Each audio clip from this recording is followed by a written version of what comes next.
수밖에 없을 겁니다. 그럼 지금부터는 정부 대응 상황 알아보겠습니다. 정부의 대책도 역시 해외 유입 차단, 강력한 사회적 거리두기에 초점이 맞춰져 있습니다. 취재 기자 연결합니다. 자, 홍서우 기자, 유럽에 이어 미국 입국자도 내일부터 2주간 자가격리를 적용하는데요. 어떻게 진행됩니까? 네, 미국 입국자 가운데 증상이 없는 내국인과 장기 체류 목적 외국인은 2주간 자가격리에 들어가야 합니다. 단기 체류 목적의 외국인은 입국 과정에서 의무적으로 진단검사를 실시합니다. 이후 매일 전화로 확인하는 강화된 능동감시를 실시하게 되는데요. 해외 입국자에 대한 자가격리도 한층 강화됩니다. 자가격리 전용 앱을 의무적으로 설치한 뒤 매일 발열 등 의심 증상을 체크해야 합니다. 처벌도 강화됩니다. 무관용 원칙에 따라 정당한 사유 없이 자가격리지를 무단 이탈하는 경우에는 즉시 고발토록 하고 지자체별로 신고센터를 개설해 무단 이탈 시 주민신고도 병행해 운영할 예정입니다. 정부가 사회적 거리두기를 실천하자고 호소한 지 오늘로 닷새째인데 정부 차원에서 어떤 일을 하고 있습니까? 네, 현장 점검이 계속 진행되고 있습니다.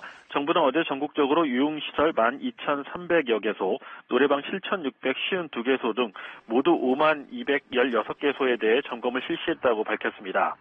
이 가운데 방역 지침을 위반한 4,344곳은 행정지도를 받았습니다. 또 종교시설과 유흥시설 등 집단 감염 우려가 있는 곳에 대해서는 시도 경찰청이 공조하는 전담 점검반을 구성해 점검에 나선다는 방침입니다. 아울러 요양병원에서 일하는 신규 간병인들은 코로나19 진단검사를 의무적으로 받도록 했습니다.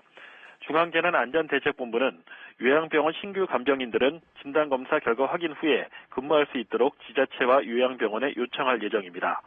검사 비용은 재난안전특별교부세로 지방자치단체에서 부담합니다. 지금까지 문화복지부에서 KBS 뉴스 홍석우입니다. 네, 들으신 대로 유럽에 이어 미국에서 들어오는 입국자도 내일부터 2주간 자가격리에 들어가야 합니다.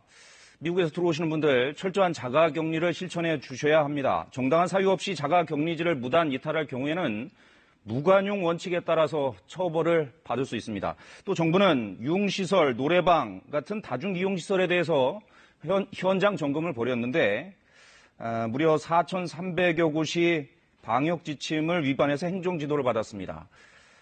다중이용시설들은 방역 지침을 따라야 할 필요가 있습니다.